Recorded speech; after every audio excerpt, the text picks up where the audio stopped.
Good morning all of you, welcome to our YouTube channel Vector Edu Hub Sirsa. मैं आप लोगों की English tutor Nupur ma'am. मैं आप लोगों को आज एडवर्ब करवा रही हूँ। एडवर्ब में मैंने आप लोगों को यूजेस बताना है।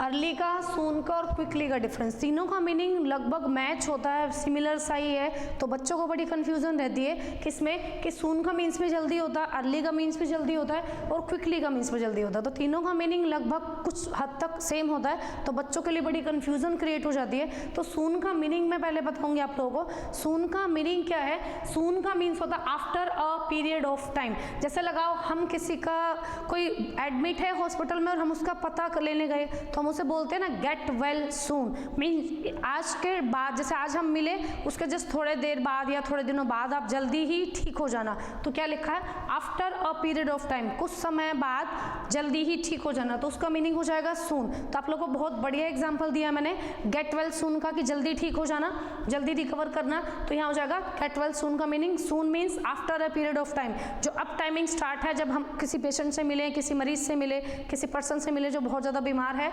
उसको हम ये कह सकते हैं पॉजिटिव वे से कि गेट वेल सून, जल्दी ठीक हो जाओ। उसके बाद है मीनिंग अर्ली का। अर्ली का भी मैंने आप लोगों के लिए बहुत बढ़िया एग्जांपल सेट किया। अर्ली का मीनिंग क्या होता है? अर्ली का मीनिंग है near the beginning of a period of time. किसी भी पीरियड ऑफ टाइम का स्टार्ट होना, स्टार्टिंग पीरियड ऑफ टाइम क्या कहलाएगा?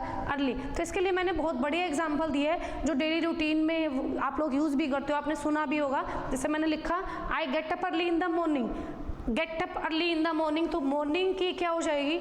मॉर्निंग का क्या हो जाएगा? शुरुआत हो जाएगी। तो स्टार्टिंग पीरियड ऑफ टाइम में अर्ली, तो अर्ली का मीन्स हो जाएगा किसी भी पीरियड का स्टार्टिंग टाइम क्या कहलाएगा?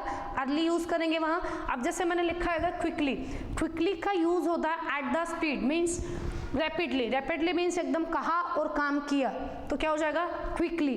क्विकली जल्दी तैयार हो, रेडी हो जाओ, लेट हो रहे हैं, तो रेफर्स टू स्पीड, ये स्पीड को शो करेगा। जो काम बहुत ज़्यादा जल्दी करने वाला है उसके लिए हम क्विकली यूज़ कर सकते हैं। मैंने दो एक जैसे एग्जांपल लिखे हैं, एक में मैंने सेट किया है क्विकली और एक मैंने सेट किया है सून। तो दोनों का डिफरेंस बताती हूँ आप लोगों को। Come and C us quickly, जल्दी आओ और मुझे देखो। क्विकली, क्विकली का मीन्स जैसे मैंने ऑर्डर दिया मेरे सर्वेंट को, तो सर्वेंट एट प्रेजेंट आएगा, तो क्विकली वर्ड यूज करूंगी।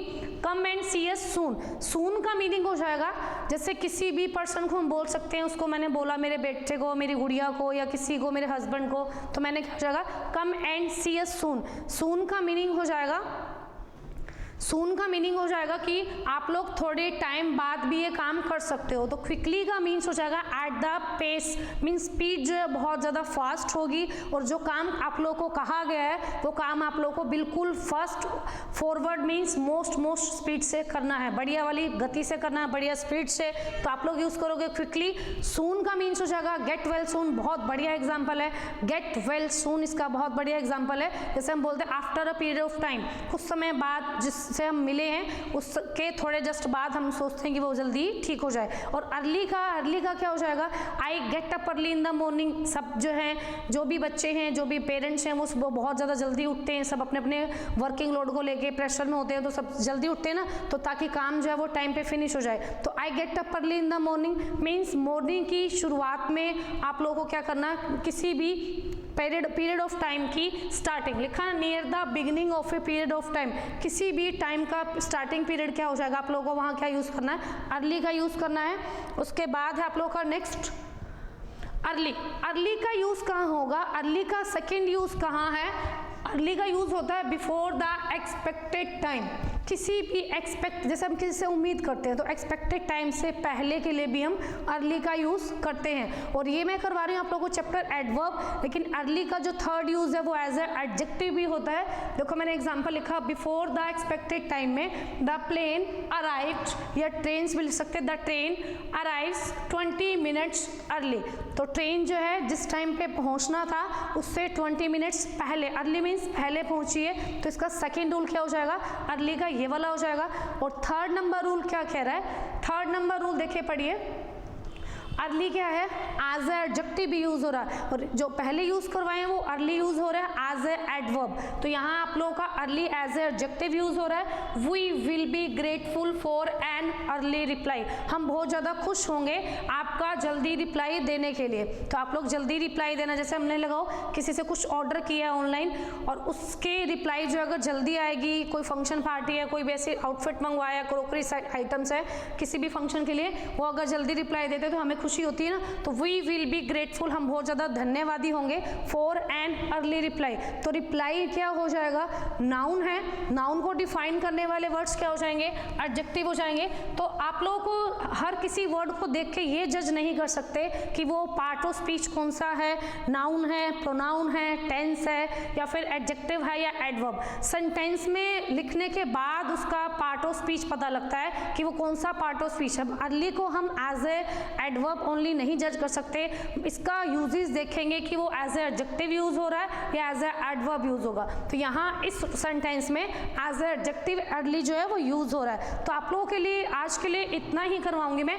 नेक्स्ट स्लाइड में ये एडवर्ब का टॉपिक है। एडवर्ब में मैंने आप लोगों को टाइप्स बताए थे, सेकंड स्लाइड में मैंने आप लोगों को पोजीशन ऑफ आर्टिकल बताई थी, और फिर उसके बाद मैंने कुछ लिटिल बिट रूल करवाए थे, और आज फिर मैं आप लोगों को यूज बताया किसका, सून, अर्ली और क्विकली का। किसका, सून, अर्ली और क्विकली। सून का मीन्स हो जाएगा just after a period of time, लिखा है ना, after a period of time. और सून का सेकंड मीनिंग क्या हो जाएगा, अर्ली का हो जाएगा near the beginning of a period of time, मतलब किसी भी पीरियड का टाइमिंग जो स्टार्ट होता है, हाँ हमें अर्ली यूज करना है। गेट वेल सून इसका आंसर है, सून वाले का। I get up early in the morning, morning की स्टार्टिंग पीरियड ऑफ टाइम, तो वहाँ हमें क्या यूज करना है, अर्ली। और क्विकली का हो जाएगा जो काम हमें फास्ट करना है, जैसे हम रेडी हो रहे हैं किसी फंक्शन में, बहुत ज़्यादा लेट हो रहे हैं, तो एक बोला जाता है गेट कि जल्दी से तैयार हो जाओ, तो डू इट क्विकली, तो क्विकली करना है, ये काम जल्दी करो।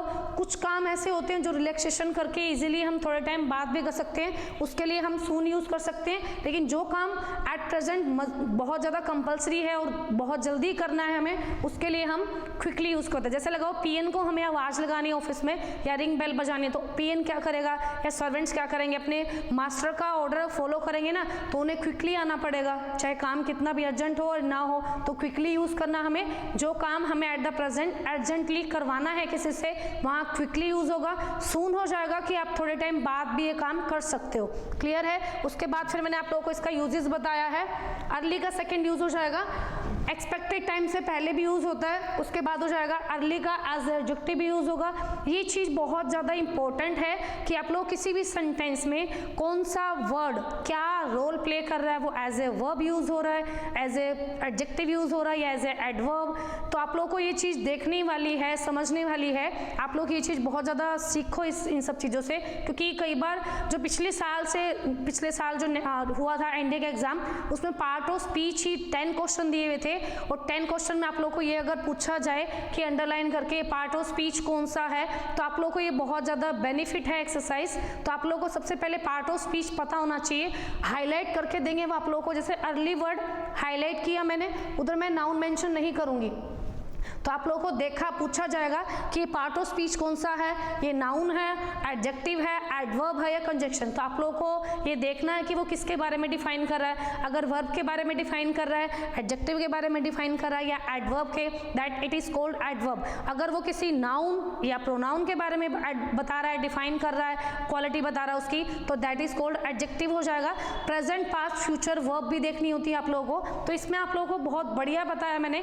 पिछले से पिछले ईयर जो एग्जाम हुआ था 2024 में, तो उसमें एनडीए के 10 क्वेश्चन ओनली, जब बच्चे 11th में थे तो वहाँ यही क्वेश्चन आए थे 10 कि पार्ट ऑफ स्पीच पूछा गया था। थोड़े सेंटेंसेस ट्रिकी होते हैं, थोड़े लेंथी, लेकिन समझा जाए तो बहुत ज़्यादा इजी भी है। तो किसी को उम्मीद नहीं थी एग्जामिनर ऐसे क्वेश्चन पूछेगा इतने ईजी लेवल पे। तो आप लोगों को ये करना है, प्रैक्टिस करनी है। मैंने आप लोगों को बता दिया कि मैंने एडवर्ब में क्या क्या करवा चुकी हूँ, क्या क्या पेंडिंग है। तो आप लोगों को अगर ये वीडियो अच्छी लगे तो वीडियो को ज़्यादा से ज़्यादा अपने फ्रेंडशिप सर्कल में शेयर करना है, लाइक करना है, और चैनल को सब्सक्राइब करना मत भूलिएगा। Have a nice day, bye, keep it up.